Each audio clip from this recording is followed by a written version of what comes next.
house was integrated with nature, with big openings, sliding doors, facing the green belt, but also using the topography of the house where the house steps down with the slope of the site.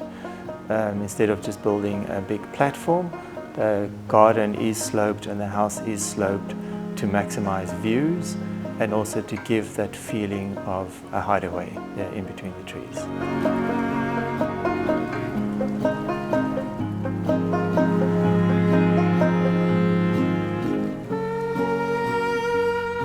This build was a dream of mine. We got this piece of land. It's a 45-meter north-facing piece of land, which is great. And the beauty is we've got a green belt in front of us. So what I wanted to achieve was to almost confuse people.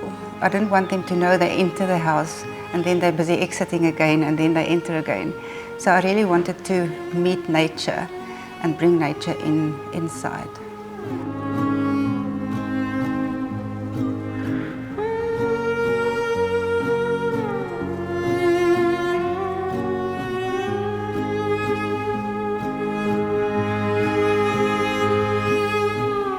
With the Forest Hideaway project, the interior designer is Ilse from Interior Edge, which had strong concepts for the interiors of our house.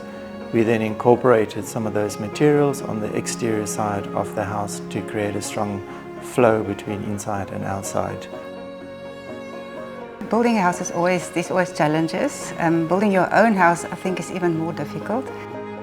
Jock was very helpful.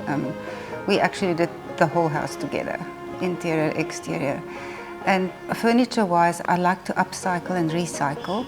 So I try to use old stuff and stuff with character, stuff from our family. So yeah, each piece has got a story, and that's what makes the house special for us.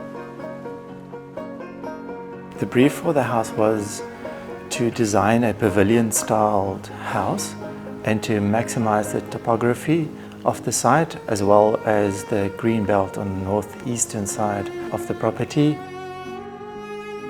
The house is designed as two freestanding pavilions, one a public space, which is the open plan living, dining, lounge area, and then another pavilion which is the more private space of the house where the 3 bedrooms are allocated.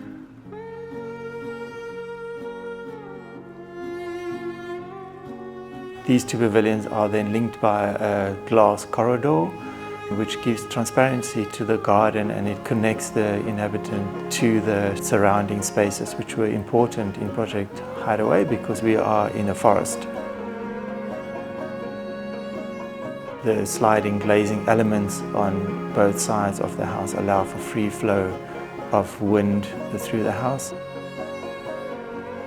The position of the fenestration in the house was specifically done to highlight certain elements and to expose the artwork. We've got a very solid facade to the house where you're not sure where the entrance of the house is, except if you have a clue at the paving. There's a white paving leading to an integrated front door. Once you go through the front door, you're then in an inner courtyard to enhance this experience towards the lower pavilion. The kitchen, I really wanted to not have a modern kitchen, but I didn't want to have a only farmhouse look kitchen. So what we did is the back kitchen is quite kind of modern, and then I found this old workbench in the Midlands, and I brought it here, and that's actually my kitchen island. The one cupboard is an old locker cupboard, renovated that and I've put that in. So I mixed the old and the new.